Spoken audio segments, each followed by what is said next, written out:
Guys, আজকে আমরা যাচ্ছি আমাদের শৈশবের একটা মানে পুরান খেলা খেলতে। তো এই খেলাটা আস্তে আস্তে বিলুপ্ত হয়ে গেছে আর কি। এখন আমরা সেটা অনেক দিন পর জাগরণ করতে যাচ্ছি। তো হাই বলো, হাই বলো। তো চলুন আস্তে আস্তে আপনাদের সবাইকে দেখাই। ওই যে দেখতে পারতেছেন অলরেডি একজন বুকিং দিয়ে ফেলছে। তো তাদের ঘোরার পরে আমরাও ঘুরবো। গাইস, চতুর্দিক দেখা গাইস, আমরা আছি এখন মাঝ নদীতে। এই যে জুম করিস না, আছি কোথায় যাচ্ছি নিজেও জানি না। তো এখন গুলা দেখা যাচ্ছে। কোগুলা দেখা আগেই আছে। গাইস, এরকম দৃশ্য কি আপনারা কখনো উপভোগ করছেন? আমি অনেকদিন আগে করছিলাম, প্রায় 5-6 বছর হয়ে গেছে। অনেকদিন পর করলাম, জিনিসটা মজা লাগতেছে। ঠিক আছে, তো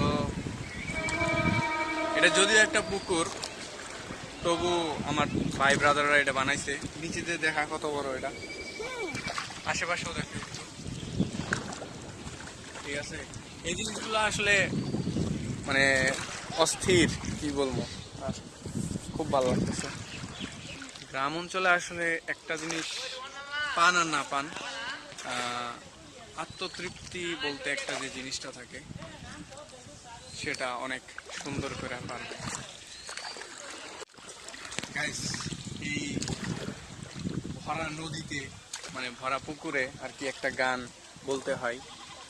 তো গানটা হচ্ছে, এই গানটা ডেডিকেট করলাম একজনকে।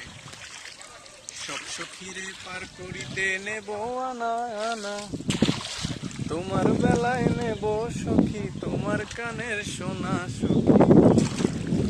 ও আমি প্রেমের ঘাটের মাঝে তোমার কাছে।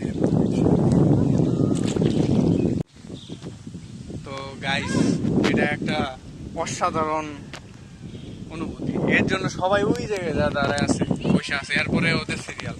তো আমি অনেক কষ্ট করে একটা সিরিয়াল ম্যানেজ করছি। ঠিক আছে, তো আশা করি আস্তে আস্তে ঠিকঠাক মতোই আর কি ডাঙায় পৌঁছাতে পারবো। তো সবাই আমার সাথে থাকবেন। সবাইকে ধন্যবাদ। আসসালামু আলাইকুম।